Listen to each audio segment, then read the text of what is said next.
Bienvenue sur Papatriarcat. Je suis Cédric Rostin, votre hôte, et je suis ravi de vous accueillir dans ce podcast pour parler ensemble de parentalité, d'éducation, de promotion des droits de l'enfant tout en s'affranchissant du modèle patriarcal. Nous visons une société plus juste, pour toutes et tous, au travers du partage de spécialistes et aussi des vécus de nombreux parents qui cheminent. Je vous invite à nous écouter, à essayer de construire des ponts au lieu de dresser des murs, car ce n'est pas parce que nous voulons aller au même endroit que nous devons forcément prendre le même chemin, pour nous et surtout pour nos enfants.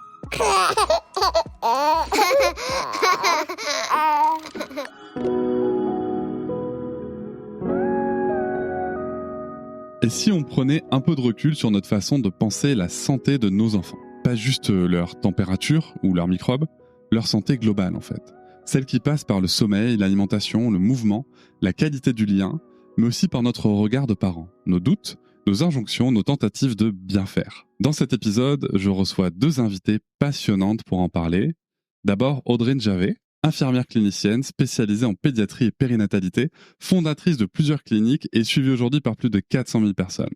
Elle accompagne les familles depuis des années avec une approche à la fois rigoureuse et respectueuse du rythme de l'enfant. Si elle est connue pour son expertise sur le sommeil, c'est bien la santé des enfants dans son ensemble qu'elle nous aide à mieux comprendre ici. À ses côtés, Émilie, qui dirige aujourd'hui les laboratoires Unae et Nateos qui soutiennent aujourd'hui cet épisode. Avant cela, elle a eu 1000 vies. Metteuse en scène, chanteuse lyrique, comédienne, coach, maman bien sûr, ce sont de lourds problèmes de santé qui l'ont amenée à revoir profondément sa manière de prendre soin d'elle. La nutrition était un tournant, elle y a découvert un levier d'action puissant qu'elle met aujourd'hui au service des autres à travers 2 marques de compléments alimentaires naturels, exigeantes et transparentes. Dans cet épisode, on parlera d'instinct parental, de surcharge d'infos, d'autonomie des enfants, de vitamine D aussi, de stress, de portage, de sélectivité alimentaire, de confiance et de cette fameuse frontière floue entre faire assez et vouloir tout faire parfaitement. Tu verras, il n'est pas question ici de recettes magiques, mais de perspectives, de vécu et d'outils concrets pour avancer sans culpabiliser. N'hésite pas à t'abonner au podcast, à laisser une note avec un max d'étoiles et commenter partout c'est possible, comme sur Apple Podcast et Spotify, là-bas je peux même te répondre. On se retrouve aussi sur les réseaux sociaux comme Instagram, Facebook, TikTok et LinkedIn. Tu peux aussi réagir en laissant un audio sur l'outil SpeakPipe, même depuis ton téléphone. Le lien est en description. Et si tu souhaites soutenir financièrement le podcast pour l'aider à se développer, tu peux t'abonner à Papatriarcat Plus pour écouter les épisodes sans pub, en avance et avoir accès à plus de 80 bonus. Le lien est aussi en description. On y va tout de suite avec ma première question. Quand on devient parent, on est vite confronté à la question de bien faire pour la santé de nos enfants. Qu'est-ce qui vous a le plus marqué ou interrogé dans vos débuts? Alors moi, mes débuts en tant que maman, je vais essayer d'avoir un regard à la fois professionnel parce que c'est mon métier, mais de maman aussi, parce que j'ai aussi 3 enfants. Je crois que ce qui m'a marqué, c'est cette sensation, ce sentiment que tu as un être tellement fragile dans tes mains, avec l'impression de le briser, en fait, d'être pas sûr de tes gestes, de pas savoir quoi faire, d'avoir l'impression que tout ce qui va rentrer dans sa bouche peut être quelque chose qui lui est favorable ou défavorable. Et je trouve que ça se joue même quand tu es enceinte, parce que du coup, on sait jamais quoi donner. On nous dit « Ah non, tu dois pas manger ça, tel poisson cru, tel truc ». Donc, tu comprends l'impact de tous tes faits et gestes sur déjà ton fœtus. Et je trouve que quand il naît, c'est la même chose qui se passe en fait. Et je vois les parents, aujourd'hui, moi ça fait maintenant plus de 20 ans que je manipule des nouveau-nés, et je vois les parents qui sont très hésitants dans leurs gestes. Donc je leur dis, allez-y, prenez confiance, prenez votre bébé dans les bras. Donc c'est cette fragilité, je trouve, comme un objet neuf, un peu qu'on veut pas abîmer, dont on veut prendre soin. C'est un peu ce sentiment qui me marque en fait. C'est vraiment on a peur on a très peur en fait, la peur de mal faire, la peur de blesser, la peur de blesser, ouais. C'est ça, la peur de blesser, la peur d'impacter négativement son enfant avec les choix qu'on fait à tous les niveaux. Moi, tu vois, ça me l'a beaucoup fait, mais plutôt dans le côté, tu sais, quand il fallait l'habiller la première fois, j'avais trop peur de lui briser un bras, tu sais, ou de lui retourner une épaule. Ou... En plus, tu sais, t'imagines des trucs pas vraiment possibles, mais tu sais pas, quoi. Et toi, Émilie, comment ça s'est passé? Ce que tu me dis me parle beaucoup. Et de cette super conscience de l'enjeu, de la fragilité, j'ai été tentée de vouloir être la maman qui coche toutes les cases. Assez rapidement, j'ai senti que je me mettais une pression monumentale. Et pour des choses toutes bêtes, j'avais tellement peur qu'il dorme pas. J'avais un bébé qui dormait pas, que je pouvais pas poser. Et je passais des heures à essayer de l'endormir, à essayer, je sais pas, toutes les techniques de rituels du coucher. Et un jour, c'est vraiment quelque chose qui m'a marqué parce que je me suis vue sortir de la chambre hirsute à 23h en n'ayant rien fait de ma vie et me dire, alors ok, t'es consciente que tu veux vraiment bien faire, mais est-ce qu'il y a une caméra invisible chez toi? Est-ce que ce serait pas plus simple de trouver un mi-chemin entre répondre aux besoins de ton bébé, mais aussi répondre à ton besoin, truc qu'on appelle le fameux lâcher prise, qui doit pas devenir une injonction non plus, parce qu'il m'a permis à un moment donné de redescendre dans la pression, de m'écouter, d'écouter mon bébé, de me dire mais il a 3 mois, s'il veut s'endormir au sein, à 18 ans, il ne s'endormira plus au sein. Et ça a été quand même un truc hyper salvateur pour moi. Ça m'a montré la pression qu'on pouvait se mettre en tant que maman, en tant que parent, mais aussi comment est-ce qu'on pouvait la lever un peu, que ça voulait pas dire qu'on allait faire moins bien. Toi, si je comprends bien, l'injonction, c'était plutôt devait s'endormir tout seul, c'est ça? Du coup, t'as fait du portage pour l'endormir, t'as lâché là-dessus? Je voulais pas qu'il s'endorme seul parce que moi, j'étais partie pour le cododo, je faisais du portage, j'allaitais, mais je m'étais dit, je vais le mettre dans son lit de cododo le soir, puis je vais aller prendre une douche et manger. Je veux dire, Lol. Non. non. Et je me suis dit que je ferais mal si je faisais pas ça, que j'allais peut-être déstructurer son sommeil. Et en fait, je me suis dit, mais même là, je peux le mettre en portage. Et s'il s'endort dans le portage, et s'il s'endort à mon sein, qu'est-ce que ça va changer finalement? Parce qu'il y avait un truc très normé dans ma tête où je me disais, mais il faut que je couche mon enfant à une heure convenable, dans son lit. Moi, je n'ai pas ressenti ça. Alors, mes enfants sont plus vieux. Je peux dire qu'il y a eu une différence entre mon premier enfant qui est né en 2009 et mon dernier enfant qui est né en 2017. Pourtant, avec l'expérience et l'expertise d'une maman et d'une professionnelle, j'ai plus ressenti ce que tu décris, pourtant avec toutes les connaissances et l'expérience que j'avais, avec mon troisième enfant, que mon premier. Mon premier, on était très loin de ce qu'on peut vivre actuellement avec... on peut parler, je pense, de surinformation, d'abondance d'informations pour ne pas être un peu péjoratif dans le nom, d'abondance d'informations. Moi, les choses qui comptaient le plus, c'était la transmission familiale, en fait. C'est-à-dire que j'avais déjà vu des enfants dans ma famille, j'avais vu mes cousins, mes cousines, j'avais vu mes tantes, j'avais cette transmission, en fait, intergénérationnelle qui fait que je me suis jamais vraiment mis cette pression-là. Je faisais ce que j'avais envie de faire et j'écoutais mon enfant plus que tout. Il y avait juste ça que je faisais. Je peux dire que mon dernier enfant en 2017, bizarrement, je me suis posé des questions. Je lui ai donné une tétine avec hésitation. Je lui ai dit, mais qu'est-ce qui t'arrive? Pourquoi t'hésites à donner une tétine? Parce que j'étais dans cette consommation d'informations. J'étais sur les réseaux sociaux. Alors à l'époque, c'était le forum Facebook. Puis, je me suis posé des questions sur « Ah, t'es sûr que tu lui donnes une tétine ?» Mais oui, voyons, je l'ai fait sur mes 2... Tu vois, ça m'a fait douter. Donc, c'est drôle, mais la période où tu es dans ta vie, l'expérience que tu as, l'entourage que tu as, la différence entre maintenant et il y a des années en arrière. Avec le recul, comment est-ce que vous définiriez une bonne santé globale pour un enfant aujourd'hui? Alors, moi, je le dis dans mon livre, c'est la réponse aux besoins. C'est très simple d'être parent au final. On a un petit être qui est neutre, effectivement. On a le pouvoir d'impacter et de transmettre des choses positives et de l'élever. L'élever au sens propre, vraiment l'élever avec un grand E. On l'élève. Pour moi, élever un enfant, c'est vraiment l'élever au-dessus de ce que nous sommes en répondant à ses besoins. Les besoins sont primaires. Un enfant a des besoins primaires. On répond à ses besoins. Après, le reste, si on fait ce qu'on peut avec ce qu'on a, si on a plus, on fait plus. Si on n'a pas, c'est pas grave, tant qu'on répond aux besoins. Donc moi, la santé, c'est vraiment, et je le vois en tant que professionnelle, et je le dis aux parents quand aujourd'hui j'accouche du coup des bébés, et ce que je dis, l'important, c'est de répondre aux besoins de vos enfants. Donc aux vôtres, bien sûr, mais à ceux de votre enfant, parce que lui, il en a un peu plus que vous aujourd'hui. Et les vôtres vont arriver petit à petit. Vous allez prendre confiance en répondant aux besoins de vos enfants, et c'est comme ça que vous allez soutenir leur santé. Sommeil, alimentation, développement. Si ton enfant s'assoit pas peine de l'asseoir. Tu comprends? Suis ses besoins. C'est ton enfant, ton meilleur guide. Et c'est ce que je leur dis. Je souris parce que récemment, j'ai une famille à la maternité qui m'ont dit « j'ai une autre infirmière qui m'a dit… » J'ai dit « Ok, vous allez entendre, vous allez voir 10 000 façons d'emmailloter. Vous allez voir 10 000 façons qui vont dire… Quelqu'un va vous dire « Regardez, allaitement aux 3 heures, l'autre aux 2 heures, l'autre… » La meilleure personne qui va vous dire quoi faire, c'est votre bébé. Mais pour ça, il faut l'observer. Et il faut juste répondre à ce qu'il vous demande. Qu'est-ce qu'il vous dit quand il communique avec vous, qui pleure, qui bouge, qui se déplace? Il vous parle. Donc, juste observez-le. Puis, c'est lui qui sera le meilleur conseiller pour vous, les parents. Donc, pour moi, la santé globale, c'est vraiment cette réponse aux besoins primaires de son enfant et évoluer en tant que parent avec confiance. Au fur et à mesure qu'on répond bien aux besoins, on évolue et l'enfant va vers l'autonomie. La seule direction possible, c'est l'autonomie. Je trouve ça très joli ce que tu dis. Ça me parle beaucoup parce que le fait de répondre aux besoins de l'enfant, c'est aussi s'accorder, s'aligner. Et je pense que par voie de conséquence, ça retire aussi toute une part de la pression qu'on peut se mettre parce qu'on se dit, en fait, mon enfant, il va marcher au moment où il va marcher, sauf problématique qui aurait été soulevée de façon spécifique. Mais globalement, c'est vrai que cette réponse aux besoins, elle est quand même la base d'une parentalité sereine et aussi d'un développement serein de l'enfant. Et après, il y a quelque chose, souvent, moi en tout cas, qui me touche quand on parle de santé et de bien-être, c'est que très souvent dans la société dans laquelle on se concentre sur les besoins physiologiques qui sont évidemment hyper importants, mais la santé mentale de nos enfants, dans comment on accueille aussi leurs spécificités, leurs émotions. C'est vrai que je me suis souvent dit, on apprend aux enfants les couleurs, les formes, on n'en apprend pas leurs émotions alors qu'elles sont des couleurs comme toute autre chose finalement. Et que cet accueil-là de leur santé mentale, de comment est-ce qu'ils vont pouvoir s'épanouir, parce que tu vois, c'est vrai que s'élever, mais c'est aussi tout ce phénomène d'aspiration très positive où l'enfant va pouvoir faire émerger en lui tout en même temps, c'est-à-dire aussi bien la marche, la parole, mais aussi toute la finesse de sa sensorialité. Et ça, je le vois aussi avec ce truc-là où les enfants sont moins connectés aussi à leur corps et à l'extérieur. Et il y a des études qui indiquent que les enfants, notamment en France, sortent beaucoup moins qu'avant.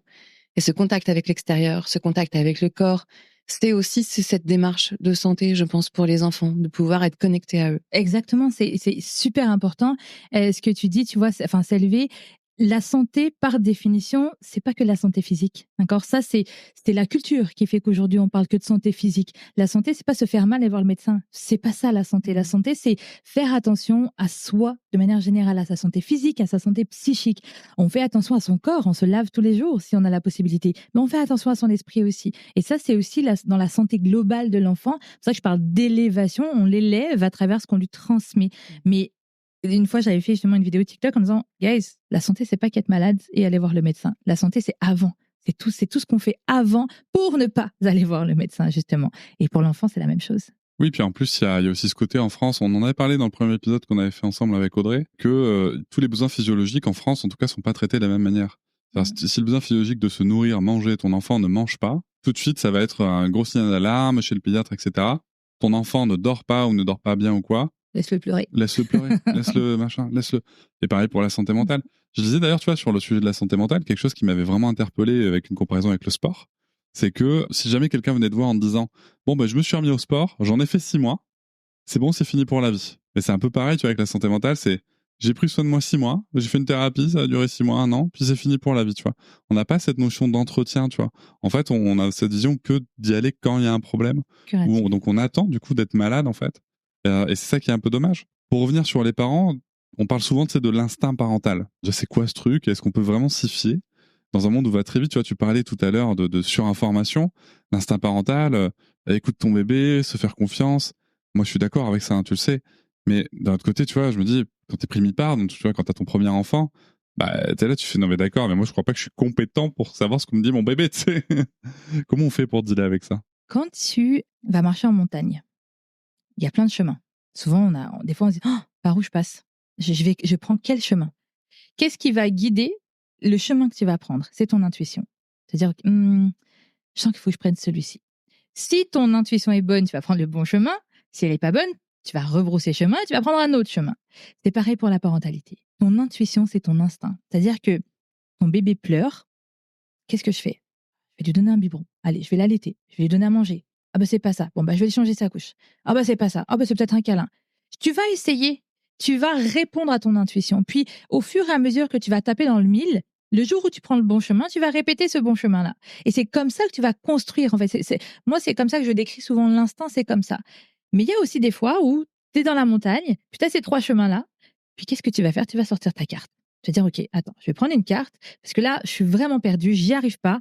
Je suis trop brouillée, j'ai trop de brouillard dans le cerveau. Je suis en train de vraiment, je suis trop déstabilisée. Je n'arrive pas à choisir un chemin. Je vais chercher de l'aide. Et c'est la même chose encore une fois pour la parentalité. Si le jour où votre intuition, votre instinct n'est pas assez puissant, n'est pas assez fort, et qu'est-ce qui va impacter votre instinct et votre intuition? C'est votre vécu à vous, c'est votre histoire à vous, c'est comment vous avez vécu cette grossesse, cette maternité, à quel moment de votre vie vous êtes quand vous accueillez cet enfant. Ça se peut qu'il y a trop de brouillard dans le cerveau, puis ça se peut que vous n'arriviez pas à savoir quel chemin il faut prendre. Dans ces cas-là, les professionnels existent. Dans ces cas-là, il y a des gens autour qui sont là pour éclairer votre chemin. Donc, il y a des gens qui vont partir en montagne avec un guide, puis il y a des gens qui vont partir à l'aventure. Donc, c'est un peu la même chose pour la parentalité.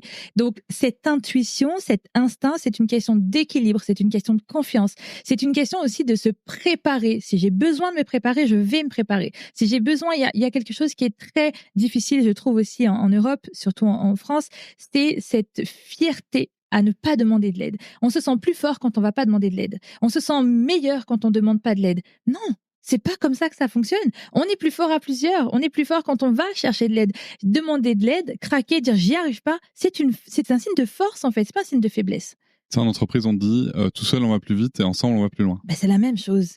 C'est la même chose. Il y a pas de diplôme de super parent qui a tout fait tout seul. Au pire, vous allez vous épuiser. Au mieux, vous allez passer à côté de certaines choses parce que vous serez trop focus à vous concentrer sur une seule chose. Donc cette intuition, cet instinct qu'on appelle communément instinct, c'est le nom qu'on a décidé de donner en français. C'est pas le nom qu'on donne du côté anglophone, mais c'est quelque chose qu'on donne en français. Mais c'est cette intuition qu'on a tous pour quelque chose. Quand on prend une décision, quand on fait quelque chose, on suit son intuition. Ben, c'est pareil avec vos enfants. Puis quand c'est brouillé, ben il y a des gens qui existent pour vous aider. Moi, j'ai coutume de rappeler que quand tu parles de la notion d'aide, que en France en tout cas, on a vraiment cette connotation assez péjorative avec l'aide, tu vois, comme si en fait on n'était pas compétent ou compétente quand on demande de l'aide. C'est pour ça que tu vois, on peut faire un petit saut sémantique et plutôt parler de soutien pour dire en fait j'ai besoin de soutien. C'est pas que je suis pas compétent, c'est pas que je suis pas compétente, c'est pas que mon enfant m'aime pas non plus ou que je l'aime pas parce que ça peut vite nous venir dans la tête. C'est juste qu'en fait là il y a un trop qui est même peut-être juste passager parce qu'en fait ça fait un mois que je dors plus, que j'en peux plus. Peut-être que dans 3 mois en fait ce trop me semblera facile parce que je vais redormir. En 3 mois je suis optimiste mais faut bien un peu. Mais tu vois et je pense qu'il y a un vrai pas de côté à faire là-dessus. Sur la notion d'instinct parental, toi, Émilie, comment est-ce que tu vis ça, toi? Je suis assez d'accord avec ce que tu dis de ce chemin. J'aime beaucoup l'idée des chemins et de savoir demander effectivement du soutien. Ce qui peut être compliqué, et surtout aujourd'hui, où il y a plusieurs phénomènes qui créent un cocktail un peu étrange, c'est des parents de plus en plus isolés, qui peuvent notamment aussi se retrouver noyés d'informations, pas toujours les bonnes, et dans un phénomène de pression et de comparaison qui coupe un peu cette capacité à s'écouter, à se faire confiance, à se mettre en lien avec son enfant, à se mettre en lien aussi avec comment est-ce qu'on a envie d'être parent. Ce que tu dis, c'est très important. À quel moment naît ton enfant? À quel moment de ta vie? Ce qu'on oublie très souvent, c'est qu'on grandit en même temps qu'eux. Et on est en fait en train de défricher avec eux en même temps. Et donc, ça veut dire non seulement de baisser une forme de pression dont on parlait tout à l'heure, parce qu'en fait, étonnamment, plus on va vouloir être sûr de faire très bien, d'avoir toutes les infos, de se surpréparer. Et pourtant, je trouve que l'anticipation, quand il s'agit de postpartum, d'accueillir un enfant, est très négligée. Donc, il faut savoir se préparer, mais il faut savoir aussi placer le curseur au bon endroit entre bonne information, bien ciblée, des professionnels de santé, qui permettent de laisser on va dire, ce jeu possible et cette capacité de pouvoir laisser flotter, laisser chercher, laisser ressentir. Le problème, c'est qu'on est dans une société qui norme absolument tout, qui donne de l'information partout. Et il peut être un peu difficile de se reconnecter à cet instinct parental alors que, normalement, ça devrait bien se passer. Ça devrait être facile. Tu soulèves quand même un vrai problème, là, je trouve, Émilie, qu'on a commencé un petit peu là, à défricher. Il y a l'instinct parental et ça, mais comment est-ce qu'on fait le tri entre ce qu'on ressent, ce qu'on nous dit, ce qu'on lit, tu vois, ok, la carte, mais en fait, si on nous a donné la carte de la mauvaise montagne, tu vois, ou si on se dit, mais en fait, je sais pas lire cette carte-là, comment on fait, surtout quand il s'agit quand même du corps de nos enfants, tu vois, de leur santé, donc on s'inquiète, comment on fait pour faire le tri, en fait? Moi, personnellement, je n'irais pas prendre la carte de quelqu'un qui n'a jamais monté la montagne. Ok, déjà, premier point. D'accord. Je ne prendrai pas la carte de quelqu'un qui ne connaît rien aux montagnes. Ouais. Moi, je dis souvent à mes enfants, faut allumer la lumière. D'accord? On a de la lumière. Allumer la lumière. Comme tu dis, on est dépossédé. En tout cas, on se laisse porter par cette surinformation et on laisse aussi le pouvoir à d'autres personnes. Et je pense que c'est très important. J'ai fâché beaucoup de personnes en disant ça, mais on prépare l'arrivée d'un animal dans une famille. On doit préparer l'arrivée d'un enfant dans une famille. On se renseigne sur la race de l'animal, on se renseigne sur son caractère, on se renseigne sur les croquettes à acheter, sur l'eau, on se renseigne sur tout ça. Est-ce qu'on se renseigne autant sur l'arrivée d'un enfant? Parce que c'est tellement naturel, c'est tellement quelque chose qui se fait depuis la nuit des temps qu'on se dit, oh, ça va venir tout seul. Mais pas du tout. C'est pas du tout. Non, ça s'apprend. Je veux dire, ça s'apprend, ça s'expérimente en fait. Et c'est important de le comprendre, ça. Donc, c'est pour ça que je dis allumer la lumière dans le sens où allez chercher les informations si vous en ressentez le besoin, d'accord? Si vous n'en avez pas eu assez, ou si vous manquez des infos, dire là, je sais vraiment pas comment faire. Mais allez chercher l'information à des gens qui ont déjà monté la montagne, à des gens qui ont quand même appris à savoir créer un chemin dans la montagne, donc à des professionnels de santé, mais pas n'importe lesquels, parce qu'on peut mettre n'importe quoi dans professionnel de santé. Si ton médecin, il a jamais remis en question sa pratique et que ça fait 20 ans qu'il dit aux parents laissez-le pleurer, ça lui fera les poumons, pire, il vous donne une prescription de sirop pour le faire dormir, ça existe. Ben, Il y a des questions à se poser. Donc, allez chercher, je pense qu'aujourd'hui, moi, je suis fière d'avoir initié un mouvement en tant qu'infirmière où on sort de l'hôpital et on va amener les informations aux familles. Parce que, je suis désolée, mais aujourd'hui, après 10, 15, 20 ans d'expérience auprès des familles, moi-même, je n'irai pas confier mon bébé à quelqu'un qui n'a jamais parlé à une famille au-delà d'un écran. Je suis désolée, mais pour moi, ça fait aucun sens. Donc, je pense qu'il y a un besoin de reprendre possession du contrôle des informations qu'on consomme. C'est dans les mains des parents, c'est dans les mains de personne d'autre. Donc, c'est à nous de prendre conscience de ce qu'on consomme. Aujourd'hui, je pense qu'on commence à avoir cette prise de conscience. Regardez les médias. Les médias traditionnels sont de moins en moins consommés. Aujourd'hui, une chaîne de télévision fait moins de vues qu'un média sur Instagram ou qu'un média alternatif sur les réseaux sociaux. Donc, je pense que cette prise de conscience de ce qu'on consomme, elle doit déborder sur aussi la parentalité et sur notre chemin de parents. Si on est tout seul, ben on a beaucoup de monde autour, mais apprenons à consommer correctement, pas que ce qu'il y a dans nos assiettes, mais aussi les informations qu'on consomme. Donc pour moi, c'est ça. Et j'ai pas d'autre chose à dire aux parents que ça, en fait. Allumer la lumière et comment choisir, comment savoir. Informez-vous sur qui vous donne l'information. Tout à fait, je pense aussi qu'il faut accepter de se tromper. Tout simplement, nous-mêmes, en tant que parents, de dire il y a quelque chose qui me dérange. Moi, tu vois, tu parlais des médecins. Moi, je sais que. Et là, là, je vais vraiment parler d'instinct parental, parce que moi, j'ai déjà des médecins qui m'ont dit non, mais là, c'est vrai que le cododo, ça suffit. Tu sais, on va parler, tu sais, en France, on est très psychanalytique encore, malheureusement. On va parler du mais tu te rends compte, ton bébé, s'il n'y a pas de séparation avec la mère, à 3 mois, à 6 mois, c'est pas possible, c'est hyper grave, son développement psychique. Et en fait, moi, si tu veux, j'étais là, mais en fait, pourquoi? Parce qu'en plus, nous, on dormait séparément du coup avec la mère et elle faisait cododo avec bébé, tu vois. Ce qu'on a refait d'ailleurs pour Lucas. Hein, et nous, notre objectif, c'était que tout le monde dorme bien. Ça marche chez nous. Mais tu vois, tu t'es bousculé des fois par des pros de santé comme ça, qui n'ont pas en effet remis en question leur pratique, qui sont pas mis à jour par ailleurs. Et surtout, moi, en fait, ça m'interpellait. J'étais là, mais non, nous, on est bien comme ça. Pourquoi? En plus, je viens même pas de te parler de ça. Pourquoi tu me dis ça? Et je pense qu'en effet, si ça nous heurte vraiment, dans le sens où mais tout le monde a l'air heureux chez moi en fait de cette pratique, pourquoi est-ce que je devrais changer? Qu'est-ce que tu en penses, toi, Amélie, comme ça? Est-ce que tu as des astuces, toi, pour faire le tri? Comment est-ce que toi, tu fais le tri dans ces infos-là? Moi, j'aime beaucoup l'idée de la lumière. Parce qu'à partir du moment où tu éclaires quelque chose, les choses qui vont faire sens vont te parvenir. C'est-à-dire que effectivement, dans le flow, moi, je suis tout à fait d'accord qu'à un moment donné, il faut aussi pointer vers des gens qui savent de quoi ils parlent, qui ont expérimenté, qui ont l'habitude d'accompagner et qui ont des vraies réponses à nos questions. C'est pas des réponses qui vont être calquées, mais ça va ouvrir des champs de réflexion avec des données qui vont nous être utiles et qui vont pas chercher à nous noyer. Et ce truc-là de qu'est-ce qui fait sens, et c'est très personnel. Parce que tu vois, il y a des personnes qui vont faire du cododo, d'autres non. Et c'est aussi important, et on revient à l'instinct parental, de rester accroché à soi. Moi, j'avais une pédiatre charmante. Je ne lui ai jamais parlé de cododo. Jamais. Je savais déjà. Elle allait suivre la croissance, elle allait faire son job de pédiatre. Je savais déjà quel genre de message j'allais avoir autour du cododo. J'estimais qu'elle n'avait pas du tout à avoir ce genre d'informations parce que ça allait polluer notre relation où elle avait cette posture de professionnelle et je savais où l'attendre et où je pouvais pas l'attendre. Mais je pense que dans le flot d'informations, c'est de savoir est-ce que ça vient alimenter quelque chose qui va vraiment être utile pour moi et mon enfant. Et ça, quand on allume les lumières a priori, on peut le voir. C'est aussi couper le bruit, couper le brouhaha du tout, du rien, du tout venant, du tout et son contraire. Et à un moment donné, se raligner, dire attends, qu'est-ce que je suis en train d'entendre? Est-ce que ça me parle? Est-ce que ça, c'est cohérent? Et puis surtout, la qualité. Il faut vraiment contrer ce phénomène de quantité par un phénomène de qualité.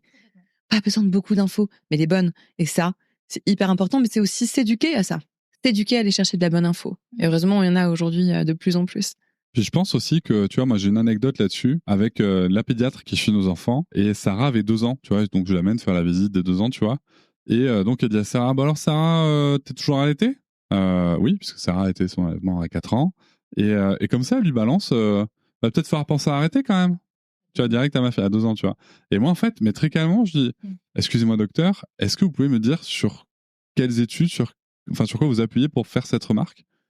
Et en fait, elle a vraiment eu, tu vois, elle a fait comme ça, elle a réfléchi, elle a dit, mais en fait, sur rien, j'aurais pas dû le dire. Non, mais tu vois, c'est important de le dire parce que il y a des pros de santé, mais c'est une pédiatre, là, elle doit avoir 28 ans d'expérience, tu vois. Et pareil, elle a attendu 25 ans pour rencontrer une famille qui faisait la DME, tu vois. Et elle nous avait dit qu'on s'était lancé, bon, je vous donne les feuilles que je dois vous donner, mais si vous le sentez, faites comme ça. Faites comme ça. Et genre 6 mois après le début de la DME, elle a fait, Ben, ça marche en fait votre truc. Non, mais tu vois, je veux dire, il y a aussi des pros de santé. Et je pense que c'est là où ce que disait Audrey est important, c'est que ce sont des gens qui ont acquis un savoir qui est précieux, il n'y a pas de débat là-dessus, mais qui ont aussi acquis l'expérience de l'accompagnement et qui se sont dit, enfin, pour en avoir parlé avec elle, c'était ses parents se font confiance. Ça se passe bien, même si on n'est pas dans les clous forcément, même dans les clous des études, tu vois. Je vois pas pourquoi est-ce que j'irais perturber un équilibre qui fonctionne, quoi. Revenons sur la santé des enfants. C'est quoi, selon vous, les choses essentielles qu'on devrait transmettre à nos enfants pour qu'ils prennent soin de leur santé? Grosse question quand même. Moi, c'est vraiment la première chose qui me vient en tête et que je trouve qui est très, très, très souvent oubliée. D'ailleurs, on le voit, ça revient beaucoup chez les adultes. On a vraiment cette quête chez les adultes de bien-être et de faire attention à ce que je mange, à ce que je fais, le mouvement, etc. Mais c'est ça, en fait, c'est l'alimentation. La première chose qu'on expérimente avec son enfant, c'est l'alimentation. Parce que c'est la première chose qu'on lui donne quand il sort du ventre, c'est on l'alimente. Donc c'est déjà l'alimentation, l'impact de l'alimentation. Tout de suite, alors pas à 6 mois et encore, parce que c'est en donnant de bonnes habitudes, des habitudes saines autour de l'alimentation, du sommeil, du mouvement, du développement, qu'on plante des graines. Faut pas oublier qu'en tant que parent, on plante des graines. D'accord? On fait juste planter des graines. On façonne personne, on formate personne, on plante juste des graines. Ça se peut que toute ta vie, t'aies fait manger super bien à ton enfant, puis qu'il arrive à l'adolescence et qu'il décide de manger McDo tous les jours. D'accord? Ça se peut. Donc, il y a ce côté où plante tes graines, elles vont germer à un moment ou à un autre. Donc, c'est pour moi vraiment la santé, ça passe par l'alimentation en premier, vraiment, parce que c'est quelque chose qu'on oublie vraiment beaucoup. Le sommeil, bien évidemment, parce qu'on le voit aujourd'hui, on a de grosses difficultés de sommeil chez les enfants plus vieux qui sont à l'école, chez les adolescents. On a de grosses difficultés alimentaires et de sommeil, de mouvement aussi. C'est-à-dire, c'est vraiment les 3 piliers d'une santé globale, c'est le mouvement, le sommeil, l'alimentation. On appelle ça l'hygiène de vie, de manière générale. Et aujourd'hui, c'est ce qu'on essaye de faire. Moi, c'est ce que j'essaye de faire, vraiment travailler. Et d'ailleurs, je vais davantage le faire sur les médias sociaux, travailler sur cette hygiène de vie. Mais on ne peut pas transmettre des bases de santé solides si nous-mêmes, on les a pas. C'est ce que j'allais te dire. Donc, ça passe déjà par nous. Ça passe par cette prise de conscience. Moi, je pense que avoir un enfant, c'est aussi, je parle souvent de levier, en fait, de puissance, de levier, de prise de conscience sur, OK, je viens d'avoir un enfant, mais je veux lui apprendre à prendre soin de lui, mais je dois d'abord prendre soin de moi. C'est-à-dire, je dois d'abord, moi, changer peut-être mon alimentation, je dois, moi, peut-être changer mes habitudes, je dois, moi, peut-être changer des choses déjà dans mon hygiène de vie pour que je sois le modèle de mon enfant, parce que nous sommes leur premier modèle. Donc, ça passe par cette transmission, finalement, ces graines que l'on plante chez nos enfants. Et on parle de confiance depuis tout à l'heure, et c'est hyper important de rester confiant. Parce que je peux vous dire que quand votre enfant arrive à 12, 13 ans, qui dit mais maman, à l'école, tout le monde dans les lunchs a des chips, des je sais pas quoi comme gâteau, etc. Plein de sucre dans le lunch, plein de choses qui sont pas saines et qui ne favorisent pas en tout cas une santé globale saine. Ben, tu dois lui enseigner, lui dire oui, c'est vrai. Peut-être que tes amis ont des chips, peut-être que tes amis ont ci, peut-être que tes amis ont ça, mais tu sais, tes amis peut-être ne savent pas qu'est-ce qui est bon pour rentrer dans leur corps. Peut-être qu'ils ne savent pas qu'est-ce qui va leur faire du bien. Moi, j'ai un fils qui fait de l'eczéma. Là, on a vu les gros booms des chocolats de Dubaï et patati et patata. Donc, on a lâché un petit peu, on a ouvert les vannes. Il a mangé plus de sucre et de chocolat que d'habitude. Son eczéma a flambé. Donc, j'ai pu lui dire, regarde, t'as vu l'alimentation, dès que tu as une alimentation qui sort un petit peu de celle que tu as habituellement, ça te fait pas du bien. Donc, une fois de temps en temps, ça va, mais ça doit pas être des habitudes. Et ça, c'est vraiment ces graines-là qu'on plante sur le mouvement, l'alimentation, le sommeil. Ce sont vraiment les 3 piliers. Et pour être maman de 3 enfants, c'est ces 3 choses-là qu'on travaille très, très fort avec les enfants. Je pense qu'en effet, l'exemplarité, elle est importante et ça rejoint aussi, tu vois, ce qu'on disait au tout début quand on parlait des besoins. Alors, même si je pense qu'il faut pas mentir aux gens, il faut s'accorder à dire que quand on a un nourrisson qui arrive, nos propres besoins vont être mis à mal pendant une certaine période, mais que c'est aussi un cadeau, moi, je trouve, qu'on fait à nos enfants d'un moment rappeler, stop, mes besoins sont aussi importants, ma santé est aussi importante et je vais par l'exemplarité, en te montrant que la bienveillance que j'ai pour toi, en fait, je l'applique aussi à moi-même. Et ça permet d'avancer sereinement, quoi. Comment est-ce que, tu vois, sur ces sujets d'alimentation, comment est-ce que les compléments alimentaires peuvent nous aider dans cette approche globale de santé, parce que moi, je le cache pas hein, à ce micro et devant vous, hein, c'est que moi-même, je prends des compléments. Je prends des compléments de magnésium, de vitamine C, et je prends les compléments de sommeil du laboratoire Unae. Tu sais, c'est pour m'aider à l'endormissement, et ça marche très très bien. Mais comment est-ce que ça peut nous aider à avoir cette approche globale sur la santé? Déjà, quand on parle de compléments alimentaires, la première étape, parce qu'on parlait des piliers de la santé des enfants, c'est la compréhension de notre corps. C'est vrai que ça peut paraître bête, mais c'est la première chose. Nos enfants sont d'une curiosité phénoménale. Ils sont capables de comprendre. Et paradoxalement, l'enfant a souvent été un peu la tierce personne, celle dont on parle à la troisième personne. On fait des choses pour son bien, on lui donne des choses, il doit les prendre, il sait pas trop pourquoi. Mais il peut tout à fait comprendre à quoi servent les fibres, à quoi servent les protéines, pourquoi telle et telle chose, comment fonctionne son intestin, comment fonctionne son estomac, comment fonctionnent ses poumons, comment fonctionne absolument tout son organisme. Parce qu'en fait, ce qui manque, c'est le sens. Et ce sens-là, il est capital pour justement comprendre sa santé, nouer un lien sain avec l'alimentation, un lien sain avec son corps.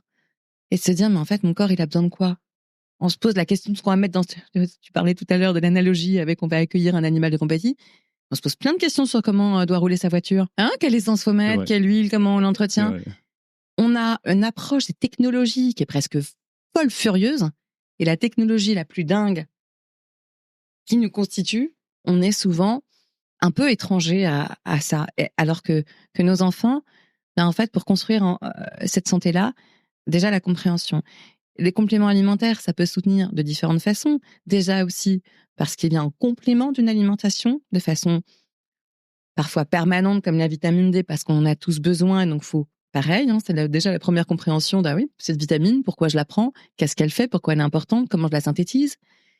Puis après, il y a des besoins plus ponctuels.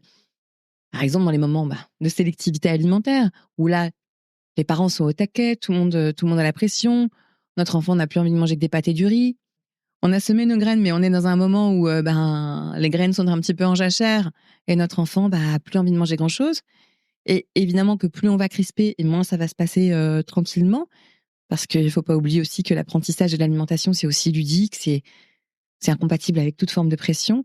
Donc le complément alimentaire peut venir soutenir pour pouvoir assurer les apports journaliers.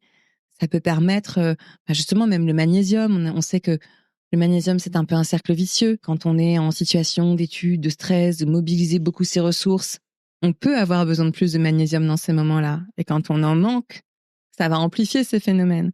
Donc, le complément alimentaire, il est vraiment pour tout à chacun un soutien. On sait aussi que l'alimentation, malheureusement, c'est énormément appauvri. On parlait il n'y a pas longtemps. Oui, tout à fait. En comparant le taux de vitamine A dans une tomate. En France, depuis entre 1950 et maintenant, il y a 70% de moins de vitamine A dans une tomate. Les pommes, c'est pareil. Mais c'est ce qu'on disait. Les pommes, c'est pareil. L'appauvrissement des sols, les cultures intensives. Le mode de vie. Notre mode de vie. On me demande souvent, un peu naïvement, mais alors moi je comprends pas, j'ai ce qu'il faut dans mon assiette, je mange normalement, pourquoi je devrais prendre des compléments alimentaires? Parce qu'on vient de se dire ça en fait, c'est parce qu'aujourd'hui notre alimentation ne répond plus complètement à nos besoins et que notre mode de vie non plus.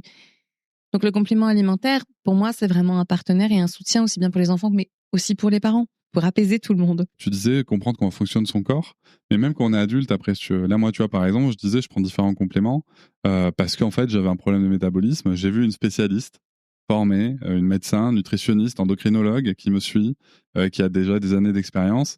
Et en fait, elle m'a expliqué comment mon corps fonctionnait, surtout là, comment est-ce qu'il dysfonctionnait, tu vois. Et j'ai pu, du coup, prendre des compléments alimentaires. Je pense aussi cette fameuse vitamine D. C'est bon parce que celle-là, personne ne l'a mis en question. Et tant mieux, tant mieux. Mais tu vois, il y a des choses comme ça qu'on a réussi à acquérir, mais pas sur le reste, en fait. Pourquoi? Dis-moi. Parce que ça vient des médecins. C'est vrai. Parce que la vitamine D est prescrite dès la maternité. Donc, c'est la vitamine qu'on retient parce que c'est celle qui est prescrite par la toute-puissante médecine, en fait, traditionnelle. Il y a un clivage entre médecine traditionnelle et médecine alternative et on met les compléments, en fait, dans ce clivage-là, alors que, comme tu le dis, les compléments viennent soutenir une santé globale. Aujourd'hui, tu dis ce qu'il y a dans son assiette. Moi, ce que je dis aux familles, parce que je travaille beaucoup avec les compléments et les suppléments avec les familles. Oui, peut-être que ton assiette est complète, mais est-ce que tu as ton nombre d'heures de sommeil? Est-ce que le matin, tu te réveilles avec un réveil? Juste le fait de se réveiller avec un réveil vient couper Ton système vient couper la sécrétion de tous les bons micro et macronutriments. Ne serait-ce que dormir plus tard que ce que tu devrais dormir, c'est-à-dire on a normalement physiologiquement une fenêtre d'éveil en tant qu'adulte entre le lever du soleil et le coucher du soleil, c'est notre fenêtre d'éveil. Au coucher du soleil, si on respectait notre physiologie, hormonalement parlant, on devrait s'endormir quand le soleil se couche et dormir jusqu'à ce que le soleil se lève. C'est ce que personne fait. Juste ne pas respecter ce rythme naturel de son horloge biologique vient couper la sécrétion de certaines hormones. Se réveiller à 4 heures du matin, faire 1h30 de route le matin avec la pollution qui vient dans le nez, avec le stress, réveiller nos enfants le matin pour aller à l'école. Enfin, tout notre mode de vie aujourd'hui vient court-circuiter la sécrétion et la distribution correcte des micros et des macronutriments.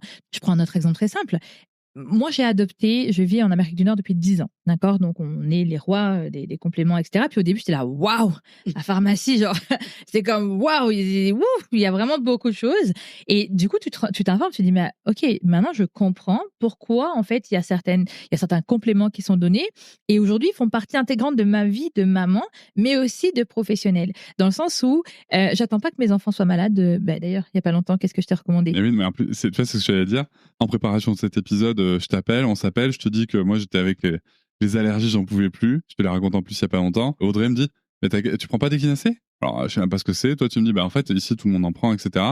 Et je les prends. 3 jours après, c'était fini. Voilà.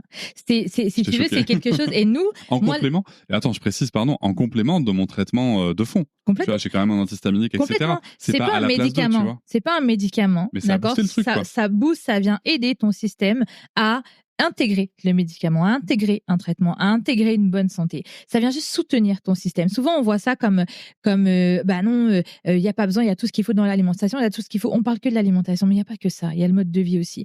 Les enfants rentrent dans les crèches, les garderies, les choses milieux de garde communs, où c'est des nids à bactéries. Juste là, n'attendez pas que vos enfants soient malades. Soutenez leur système immunitaire avec des compléments.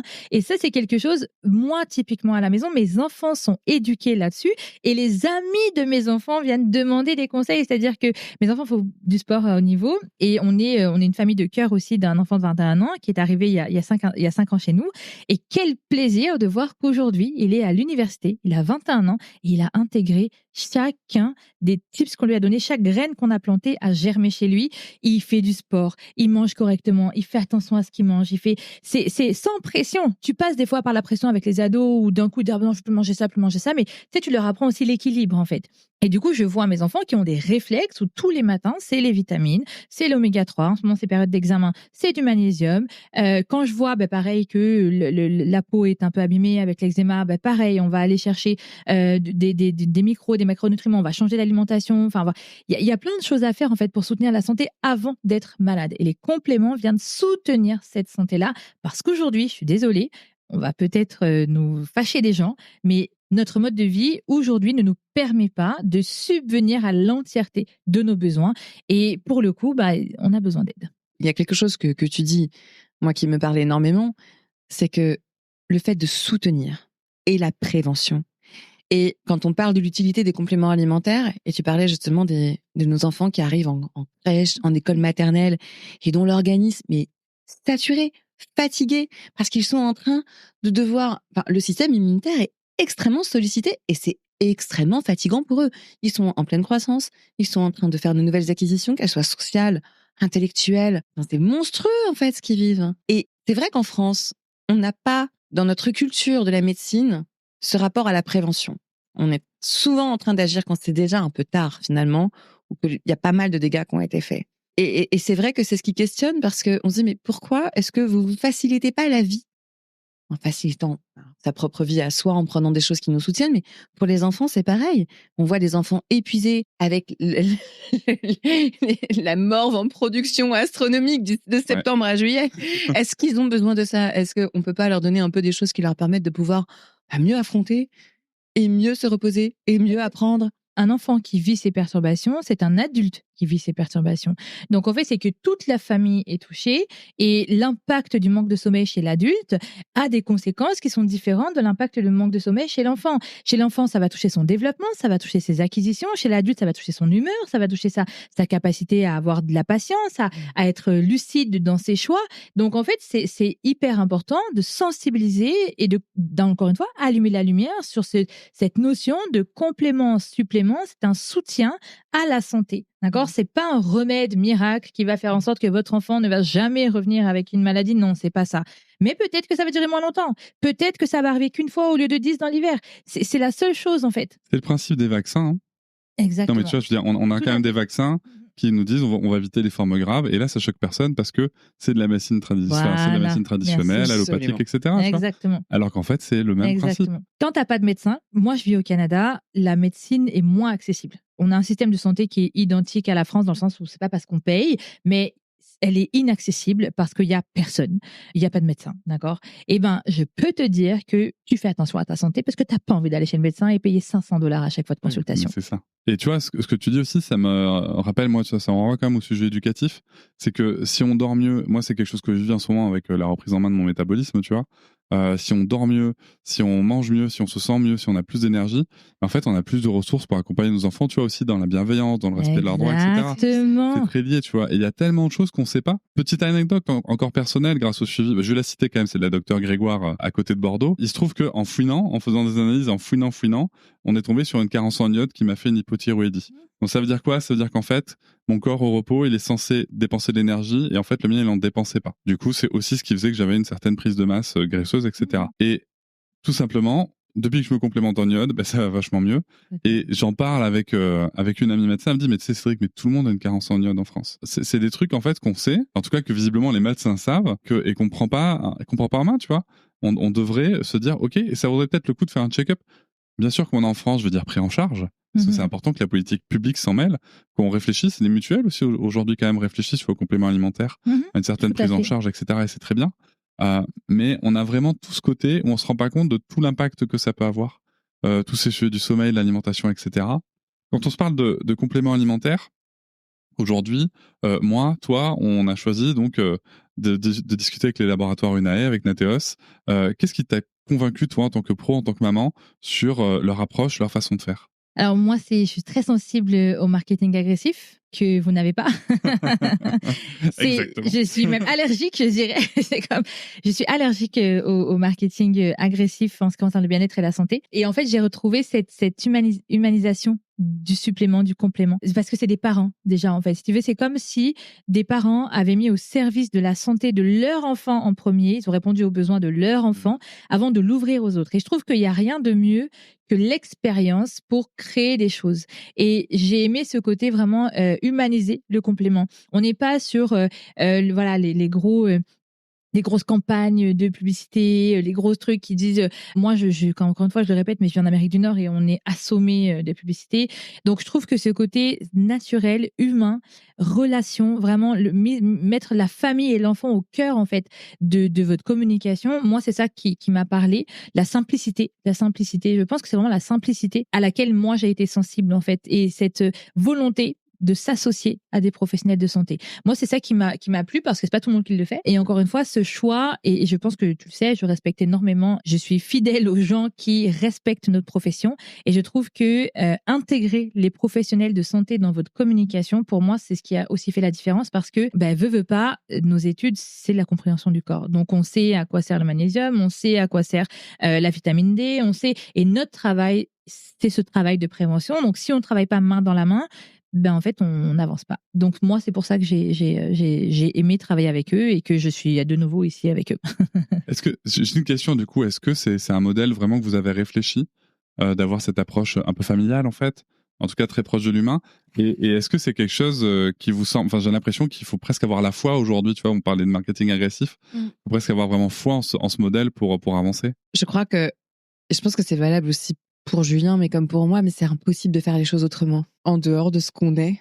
Ça demande aussi une forme d'humilité et de dire, on ne sait pas tout, on va avancer, on va s'améliorer, on va ouvrir des questions ensemble. Je pense que c'est aussi parce que c'est dans nos valeurs, notre façon d'être en tant que personne. Tu vois, tu parlais de l'expérience de parents, Mais c'est comme ça qu'on a abordé Unai. Moi, j'avais vraiment des très gros problèmes de santé. Je sais que Julien aussi avait dû faire face à pas mal de choses dans sa jeunesse. Et c'est parce qu'il a fallu se poser des questions, défricher, se dire pourquoi il y a telle chose qui fonctionne pas, pourquoi ça s'est pas fait comme ça, pourquoi est-ce que les formules sont si compliquées, pourquoi est-ce qu'on trouve des trucs où, enfin, on devrait comprendre ce qu'il y a dedans. Et puis aussi, c'était l'idée de se dire, mais en fait, ça doit être un truc ouvert dans lequel on va aussi donner de l'information, on va aussi en recevoir, on va aussi échanger, on va aussi avancer comme ça. Donc nous, moi déjà, je suis pareil. Hein. Le marketing agressif, je ne supporte pas. Je trouve pas que le marketing soit un gros mot en soi, Non. parce que c'est porter la parole de quelque chose.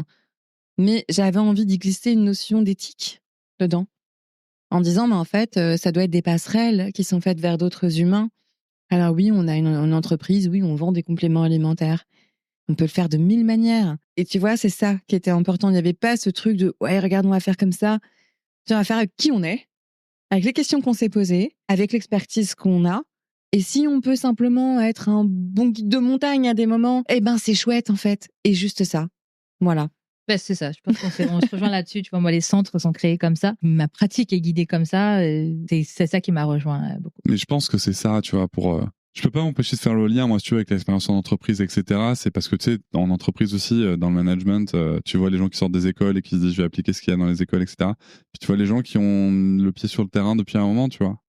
Moi, j'ai commencé à coacher, j'avais 18 ans, à être formé à ça, tu vois. J'ai aussi une expérience dans le handball, tu vois, dans l'arbitrage, dans le coaching aussi là-dedans. Et c'est marrant parce que, tu vois, je me suis formé après, tu vois, j'ai passé un master après.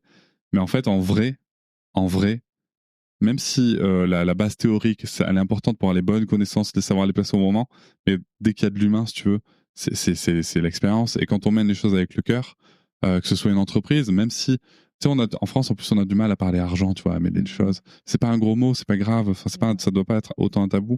Et quand on fait les choses avec le cœur, ben, c'est cool que ça soit là. Et c'est ce qui nous amène ici. Et qui nous amène aussi à la fin de cet épisode, quand même.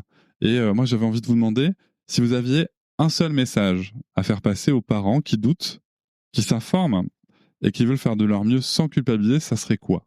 Chacune de votre tour. Tu sais, le truc qu'on entend partout, faites-vous confiance. Non, je dirais pas ça, on l'a dit. Oui.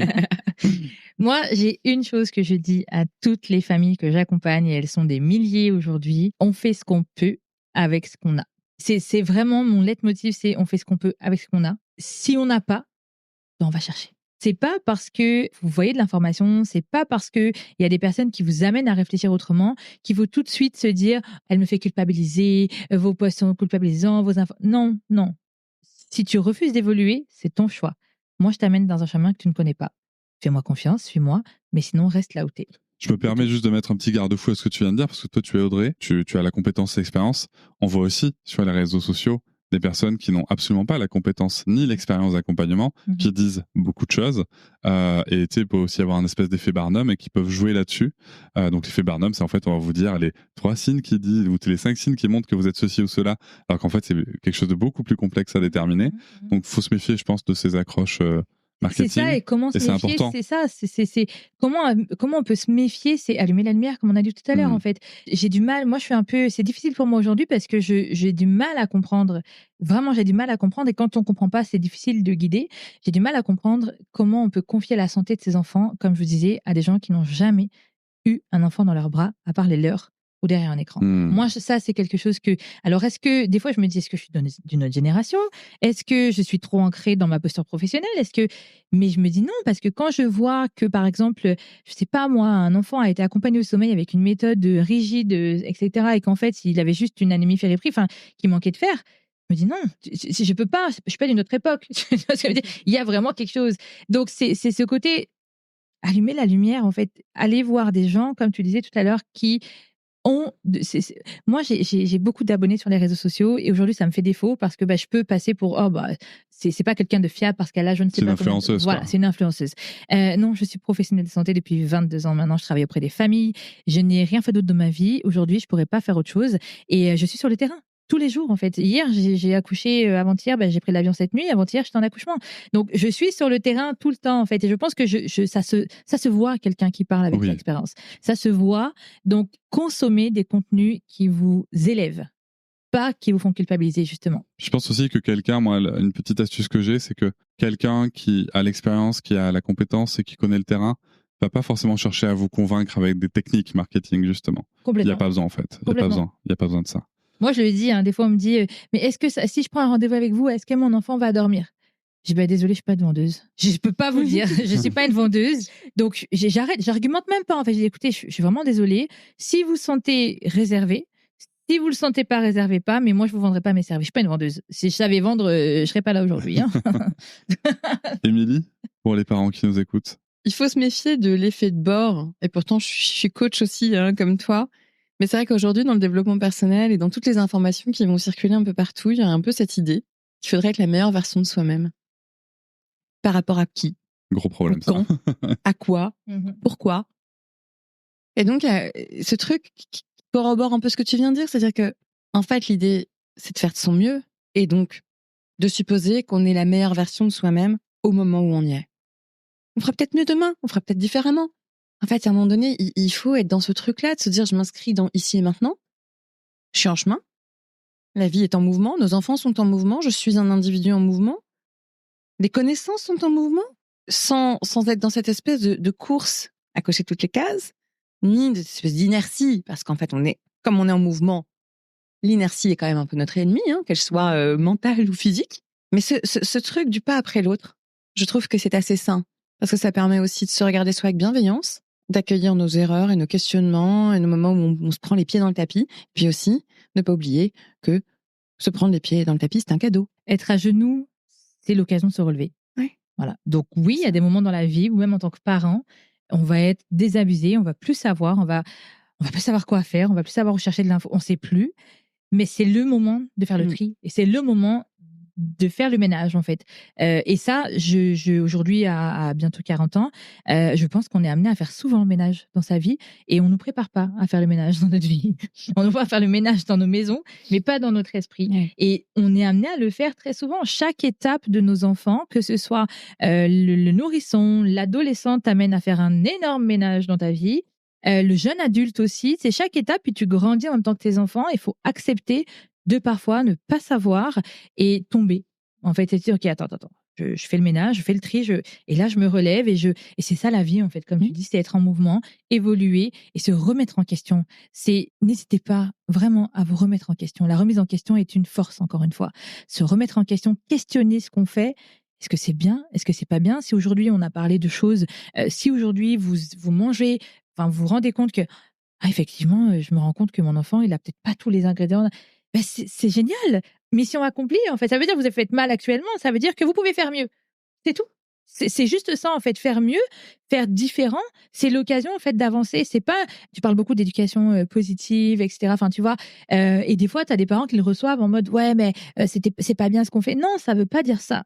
J'ai oublié la citation, ça me fait défaut, là, ma mémoire, mais il y a une citation que je te donnerai, que tu pourras peut-être ajouter, c'est de Maya Angelou, qui disait que savoir, c'est juste une occasion de faire mieux, d'évoluer, en fait. Maintenant, on a des iPhones dans les mains qui font des photos à des 5 millions de pixels, etc., etc. Donc, on accepte d'évoluer avec un iPhone dans les mains, mais on n'accepte pas d'évoluer à l'intérieur. C'est un peu paradoxal. Je suis d'accord avec toi. Merci beaucoup, Audrey. Merci beaucoup, Émilie. Merci à vous deux. Merci beaucoup. Je vous remercie de m'avoir écouté. Je vous invite à vous abonner au podcast sur votre plateforme préférée et à me retrouver sur Instagram, TikTok, Facebook et sur le blog papatriarca.fr. À bientôt.